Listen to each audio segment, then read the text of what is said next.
तो यार, next test match कल से शुरू होने वाला है इंडिया और इंग्लैंड का। और पहले टेस्ट मैच के बाद India would feel slightly slightly तो क्या बहुत ज़्यादा अनलकी फील कर रहा होगा इंडिया, क्योंकि इंडिया एक ऐसी पोजीशन में था कि जहाँ से इंडिया वो मैच आराम से निकाल सकता था, और England would be feeling like they just got out of the jail. So England को पहले मैच में इंद्र देवता ने बचा लिया। अब देखते हैं दूसरे मैच में क्या होता है उनके साथ। तो दूसरे मैच में अभी कुछ ऐसे हालात बन रहे हैं कि उनके मेन बॉलर स्टुअर्ट ब्रॉड, उनकी हैमस्ट्रिंग में इंजरी हो गई है और he is ruled out for the entire series.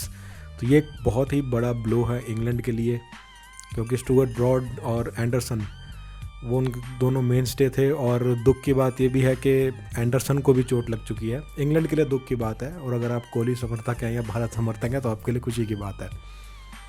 और लेकिन अगर आप एक ट्रू क्रिकेट फ़ैन हैं तो I am slightly disappointed being a true cricket fan, क्योंकि मैं देखना चाहता था कि कोहली कैसे एंडरसन को खेलते हैं। क्योंकि पहले मैच जो पहला टेस्ट मैच हुआ था उसमें तो बाजी आराम से एंडरसन ने मार ली थी, पहली ही बॉल पे कोहली को उन्होंने आउट किया था। तो अभी स्टुअर्ट ब्रॉड पूरी सीरीज़ नहीं खेलने वाले हैं। एंडरसन की भी हालत पतली लग रही है, एंडरसन भी शायद इस मैच से बाहर होंगे। और इंडिया की बात करें तो इंडिया की तरफ से भी शार्दुल ठाकुर को चोट लग चुकी है और शार्दुल ठाकुर नहीं खेलने वाले सेकंड टेस्ट मैच। और अभी विराट कोहली ने भी प्रेस कॉन्फ्रेंस में ये बात बोल दी है कि शार्दुल की जगह पर हम रवि अश्विन को अंदर नहीं लाएंगे टीम में। We will go with the 4-1 template की 4 फास्ट बॉलर खेलेंगे और एक स्पिनर खेलेगा। तो स्पिनर वो जडेजा ही रहेंगे, क्योंकि जडेजा ने पहले टेस्ट मैच में एक 50 भी बनाई थी और he is a gun fielder भी वो अच्छे हैं।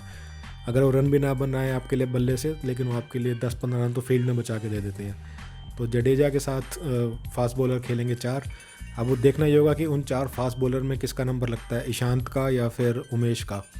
ईशांत को भी कोई निगल है, इस वजह से ईशांत भी अभी तक कोई भी प्रैक्टिस मैचेस या फिर जितने प्रैक्टिस सेशन होते हैं उसमें पूरे तरीके से पार्ट नहीं ले रहे थे। आज उन्होंने पूरे तरीके से प्रैक्टिस सेशन में भी पार्ट लिया है, तो मोस्ट प्रॉब्ली ईशांत ही खेलेंगे। और I feel sorry for Ravi Ashwin, क्योंकि Ravi Ashwin is in the form of his life. ही is taking wickets for fun right now, but conditions का हवाला दे के उन्हें बाहर बिठाया जा रहा है टीम से। अकॉर्डिंग टू मी, अगर मैं उनकी जगह पर, अगर मैं विराट कोहली की जगह पर होता तो मैं रवि अश्विन को टीम में लाता, क्योंकि रवि अश्विन बैटिंग भी कर लेता है थोड़ी बहुत। और अब रवि अश्विन अपने करियर के ऐसे मुकाम पे आ चुका है कि उसके लिए कोई वेदर कंडीशन, कोई पिच कंडीशन मैटर नहीं करती। अगर आप देखो कि WTC फाइनल में क्या हुआ, वहाँ पर तो कंडीशंस एकदम फास्ट बॉलर के लिए बेहतरीन कंडीशंस थी, लेकिन वहाँ पर आपको विकेट्स किसने निकाल के दिए, रवि अश्विन ने एक प्रैक्टिस मैच भी खेला इंग्लैंड। प्रैक्टिस मैच तो नहीं कह सकते उसे, कि रवि अश्विन खुद ही सरे की तरफ से एक मैच खेले, ही कॉन्टैक्टेड सरे काउंटी क्लब, और उनकी तरफ से एक टेस्ट मैच भी खेला उन्होंने, उसमें भी 6 विकेट निकाले। बैटिंग भी वो ठीक ठाक कर ही लेते हैं। बैटिंग में ऐसा तो नहीं है कि शार्दुल आपको हर मैच में 50 रन बना के देता था, या अश्विन भी ऐसा करने वाला है। बैटिंग में तो उनका तो वही सीन है कि बनी तो बनी, नहीं तो अब्दुल गनी। वो आपके मेंटल सेटिस्फैक्शन की बात है कि हमारे पास एक एक्स्ट्रा बैट्समैन है। और आपका जो 3, 4, 5 का जो स्लॉट्स हैं, तीनों स्लॉट्स पिछले मैच में फेल हुए थे। कोहली, रहाणे, पुजारा तीनों फेल हुए थे। तो you can't rely on the lower middle order कि हर बार आपके वो तीनों फेल होंगे और लोअर मिडल ऑर्डर या फिर बॉलर्स आपको विकेट्स भी लेके देंगे और रन भी बनाएंगे, वो हम नहीं उम्मीद कर सकते। So I feel sorry for Ashwin, but that's how Kohli things, and Kohli is in the driver seat right now. जो कोहली बोलेगा वही होगा। और इंग्लैंड की तरफ से बात करें तो इंग्लैंड ने भी अपनी टीम में कुछ चेंजेस किए हैं। फर्स्ट चेंज रहा है उनके लिए स्टुअर्ट ब्रॉड की जगह पर। स्टुअर्ट ब्रॉड का तो आज डिसाइड हुआ है अभी कि ही will be out of the series, but उन्होंने पहले ही उस कवर के तौर पर साकिब महमूद को बुला लिया था। तो हो सकता है अगर जेम्स एंडरसन और ब्रॉड दोनों ही ना खेलें तो साकिब महमूद खेलें, और क्रेग ओवर्टन भी उनके पास हैं waiting in the wings. So Craig Overton और Saqib Mahmood most probably will make their debut at Lord's. काफ़ी इंटीमिडेटिंग, काफ़ी बड़ा सिचुएशन, काफ़ी बड़ा उनके लिए एक जीवन में मौका हो सकता है, और लॉर्ड्स पे वो they will be making their debut. और इंडिया की तरफ से रहाणे को भी याद करना होगा कि रहाणे ने यहाँ पर क्या किया था। 2014 की सीरीज़ में यहाँ पे आकर एक 100 मारा था, ईशांत ने विकेट्स लिए थे और इंडिया ने वो टेस्ट मैच जीता था। तो India will have to forget their घोर्स of 2018 series and remember what they did in 2014। तब भी इंडिया ने सीरीज़ में 1-0 की उन्होंने बढ़त बना ली थी, which the later on considered. लेकिन यहाँ पर टीम काफ़ी डिफरेंट है, हालात काफ़ी डिफरेंट है। टीम देखकर ये लग रहा है कि इंडिया की टीम काफ़ी स्ट्रॉन्ग है। इंडिया की टीम जिस सिचुएशन से निकल कर आई पहले मैच के बाद, इंग्लैंड भी डर रहा होगा कि पिच पे घास रखें कि ना रखें। अगर वो घास रखेंगे और टॉस हार के उनकी पहले बैटिंग आ जाती है, कोहली उनको पहले बैटिंग करने को बोल देता है, तो they will be under the pump. क्योंकि शमी का आपको पता ही है, शमी नई बॉल से भी स्विंग कराता है, पुरानी बॉल से रिवर्स करा देता है। Bumrah is back in form, और सिराज थोड़ा सा ओवर ट्राई कर रहा था पिछले मैच में, उसने कुछ ज़्यादा ही ट्राई करने की कोशिश करी। बीइंग अ यंगस्टर उनके लिए माफ़ी होनी चाहिए इस बात को लेके, बट उनको समझाया होगा अब कोचेज़ ने, so he will be on point. Ishant या उमेश दोनों में से कोई भी खेलता है। ईशांत भी सीम से बॉल स्विंग करा सकता है और उमेश तो हवा में स्विंग कराता है ये बॉल को। तो इंग्लैंड के लिए खतरे की घंटियां हैं। उनके batsman out of the form चल रहे हैं सारे के सारे, सिवाय जो रूट के। और कवर के तौर पे उन्होंने अपनी टीम में ऐड किया है इस बार मोइन अली को, जो कि मोइन अली 201% ये मैच खेलने वाला है।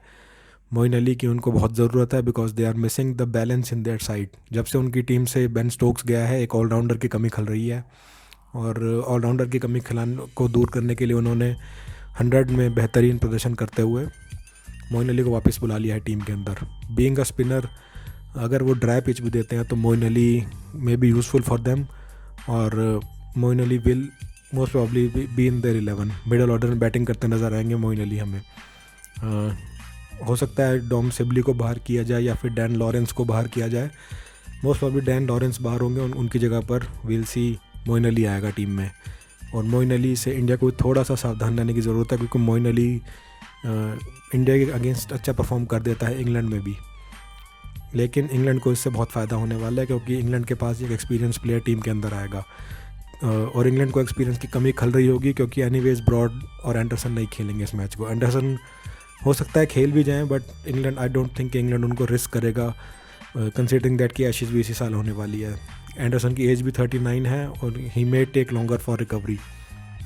तो अब कंक्लूजन पे बात कर लेते हैं कि कंक्लूजन क्या होना चाहिए इस डिस्कशन का। तो कंक्लूजन में मैं ये कहना चाहूँगा कि इंडिया की टीम जो है काफ़ी स्ट्रॉन्ग निकल के आई थी पिछले मैच से। दे मोस्टली जो सेशंस हुए थे इंडिया की टीम में जीते थे या शेयर हुए थे, इंग्लैंड को कोई इक्का दुक्का सेशन नहीं मिले थे। और अगर मौसम की जो फोरकास्ट देखी जाए कैसी है यहाँ पे, कि यहाँ 5 दिन धूप की फोरकास्ट है। हालांकि जो फोरकास्ट पिछले मैच में की गई थी वो पूरी तरीके से सही भी नहीं हुई थी। पिछले मैच में एक आ गया था कि 5वें दिन there will be bright sunshine, लेकिन 5वें पूरा दिन बारिश होती रही। तो यहाँ पर अगर मैं ये सोचता हूँ कि अगर यहाँ 5 में से 4 दिन का भी पूरा खेल मिल पाता है हमें, तो India will cruise through India, आराम से मैच जीत सकता है और सीरीज़ में बढ़त बना सकता है। रवि शास्त्री भी यही चाहेगा कि इंडिया सीरीज़ में बढ़त बनाए, और इंडिया को इंग्लैंड, ऑस्ट्रेलिया के साथ साथ इंग्लैंड में भी सीरीज़ जिताने वाला पहला कोच रवि शास्त्री बने। पहला कोच तो नहीं, इससे पहले भी इंडिया सीरीज़ जीत चुका है, बट ऑस्ट्रेलिया में पहले सीरीज़ जिताने वाले कोच रवि शास्त्री थे। और लंबे टाइम के बाद इंडिया अगर यहाँ पर भी सीरीज़ जीतता है तो that will be another crown in another joule in his crown.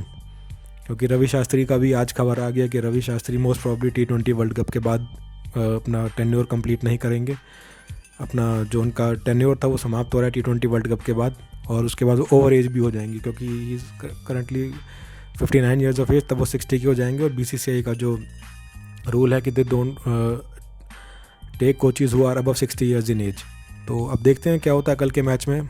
बने रहो, most probably India would win this match going by the conditions and जो हालात हुए हैं इंग्लैंड के साथ कि उनके 2 प्रीमियर फास्ट बॉलर इंजर्ड हैं। इंडिया की टीम भी इंजरी से लड़ रही है।